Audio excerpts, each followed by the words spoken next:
Let me give you 3 different holidays. I want to tell you what they were intentionally meant for and how they've been secularized today. Okay, we got Christmas, that celebrates the birth of Christ, and it's been co-opted by Santa Claus and gifts and presents. Then we got Easter, which celebrates the resurrection of Christ, and you got the Easter bunny and chocolates.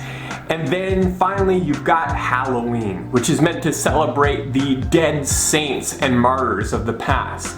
And that's been co-opted as goblins and trick-or-treating. Now, if I was to guess, you probably understood the first 2, but the third one, maybe you're a little skeptical about. I mean, Halloween, isn't that like a secular holiday, or isn't even that a part of the satanic holiday? What do you mean a Christian festival? So in this video, that's what I'm gonna do. I'm gonna inform you about the Christian roots of Halloween, how it's been, done through Christian history, how it's been secularized, and then I'm gonna let you know if I think it should be embraced, discarded, or reformed. Stay tuned. Now, I know you're familiar with our own calendar with its own set of holidays, St. Patrick's Day, Valentine's Day, etc. But there's also a parallel calendar called the Christian calendar or the liturgical calendar. And this dates far back, it's embraced by most of Christendom. And on that, there are numerous holidays that we celebrate as Christians. One such Christian season, a short season, is called Allhallowtide. So, hallow is another way for holy or holy ones, and tide means season. So it's a time of celebrating the saints or the saints of past. Now, this is a 3-day festival between October the 31st and November the 2nd, and it is all about death, celebrating those who have passed on before us. Now, here's how the 3 days go. So first, let's start off with the last day, November 2nd. That's called All Souls Day. That one goes back to the 13th century. And it's a time specifically of remembering and praying for those who have gone past us, but who are not famous throughout church history. So you're specifically thinking about past relatives, maybe those in your community or your church, those who are close to you. Then on November 1st, you have All Saints Day or All Hallows Day. Now, that's one specifically. See, on the Christian calendar, there are numerous minor feasts which celebrate certain influential figures throughout church history. A lot of them, like the apostles, some people in the Bible, but then also some people who've made a mark throughout Christian history. But there's so many influential people and martyrs and people who just heroes of the Christian faith that they can't just fill up the calendar. There's more people who we want to honor than there are days in the year. So they made a catch-all day to remember all saints, all of the saints who don't have a liturgical feast. And so that's what All Saints Day is, remembering the heroes of the Christian faith and the dead martyrs who've gone before us but don't have a liturgical day themselves. Then on October 31st, we have All Hallows Eve, the eve of All Hallows Day, which is November 1st. Now, you might not be familiar, but there is a distinction between principal Christian feasts, that's the big ones, you've got your Christmas and your Easter, things like that, and then you have more minor Christian feasts. So all of the principal Christian feasts, the big ones, have vigils, meaning they're celebrated the evening before. If you have morning prayer and evening prayer, it begins at evening prayer. So there's an eve. Now, you're probably familiar with this with Christmas. Hey, we make a big deal about Christmas Eve as well. Well, All Saints Day or All Hallows Day is a principal Christian feast. It's one of the major ones, and therefore it has a vigil as well. So the celebration of All Saints Day begins on October 31st in the evening. So on October 31st, we have All Hallows Eve, or a shortened version, Halloween. So that is the Christian origin of Halloween. Now, the celebration of All Saints Day goes back far into Christian history. We know that it was at least celebrated as early as the 4th century. It used to be celebrated on May the 13th. But then in the early 700s, Pope Gregory III changed the date to be celebrated on November 1st. And he also mandated that a vigil be celebrated as well, so that the celebration would begin on the evening of October the 31st. Then in the year 835, Louis the Pious mandated that it be celebrated in the Frankish Empire. So it was made a day of obligation in 835. The Christian historian Glenn Sunshine says this: "It seems likely that the Christian holiday was set to align with Samhain, either to co-opt it or because it was an in-between time. That date was particularly appropriate to remember the saints." So there was this pagan festival in the Celtic region called Samhain, and this was celebrated as well on October the 31st, and it seems that it also had a focus on the dead. So it's very likely that we moved the date of All Saints' Day to celebrate to kind of co-opt the date and to take it over for Christ. So far we've established that All Saints' Day is a Christian celebration that goes back early in the church history, as early as the 4th century.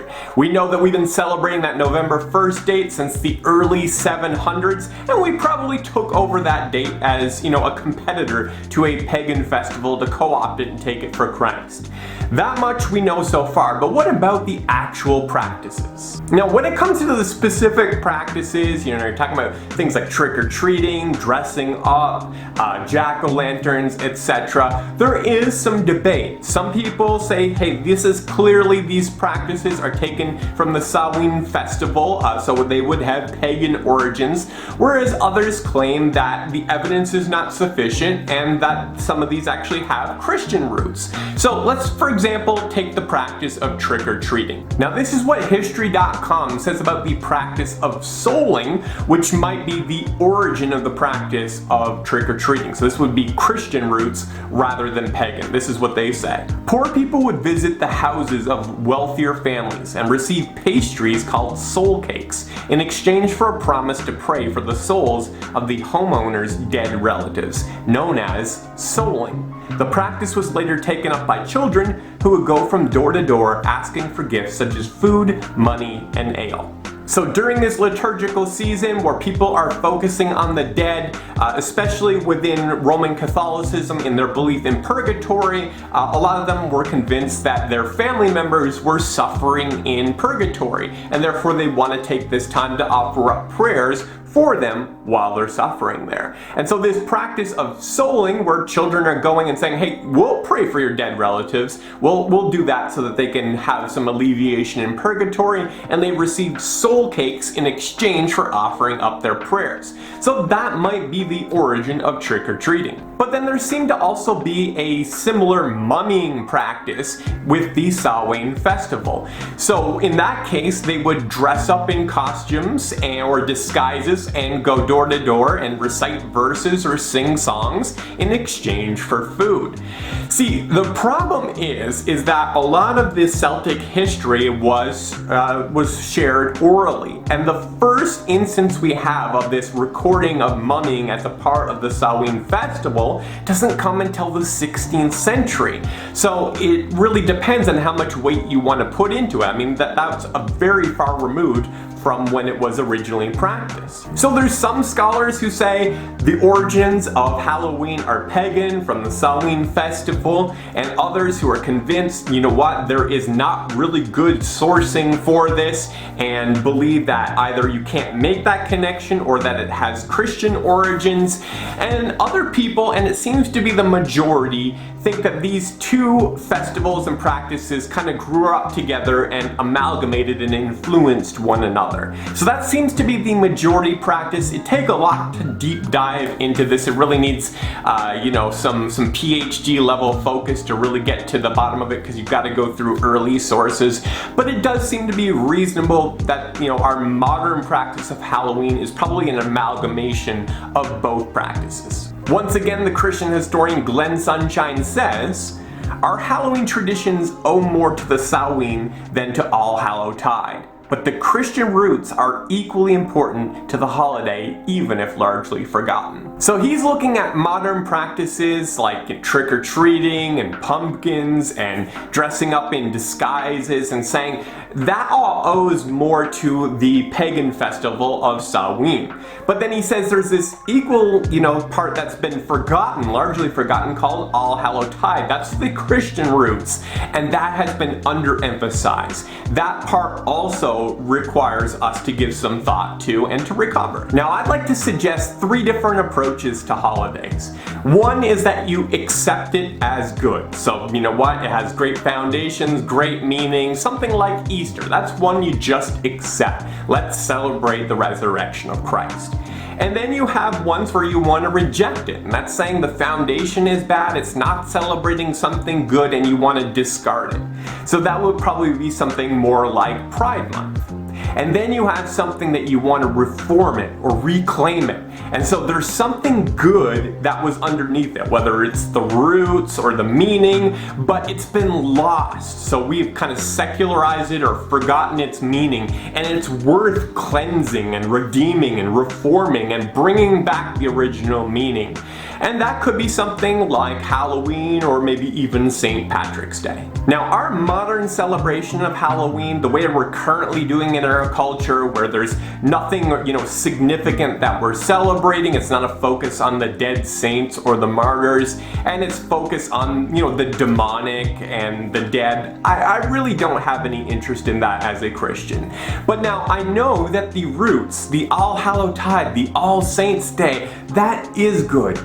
Like Hebrews 11, it's good to remember and to celebrate the fathers of the faith, the sisters of the faith as well, the people who've gone before us, those who've given up their lives. And it's also good to celebrate our close relatives, those in our community, in our church, in our families that have passed on, who've ran the race and, who have passed on into eternity. You know what? It's good to remember these people and to give thanks for them. So I find a short liturgical festival where we give special focus on the dead as a good thing and something worth celebrating. But now, if we're going to celebrate, if we're going to reclaim All Hallows Eve and All Hallows Day and even All Souls Day, we need to do a better job in reinforcing it. Now, you've got to be up for the task if you want to do this, because you can't just do what everyone's always been doing. You have to think critically about the activities and the festivities that you do and just say, are these things helping us to remember and to focus on the meaning, or are they distracting from it, or are they more neutral? I mean, no matter what you do, and when you look at all the different celebrations, I think we should be thinking in that line. So it's not just about Halloween, but about everything we celebrate. What is the meaning, and are the things we're doing helping us to remember and to proclaim that meaning? Now, if that seems like too much work, you have no interest in reclaiming All Hallows Day and All Hallows Eve, or if you're of that tradition where you don't even you don't accept the Christian calendar or don't want to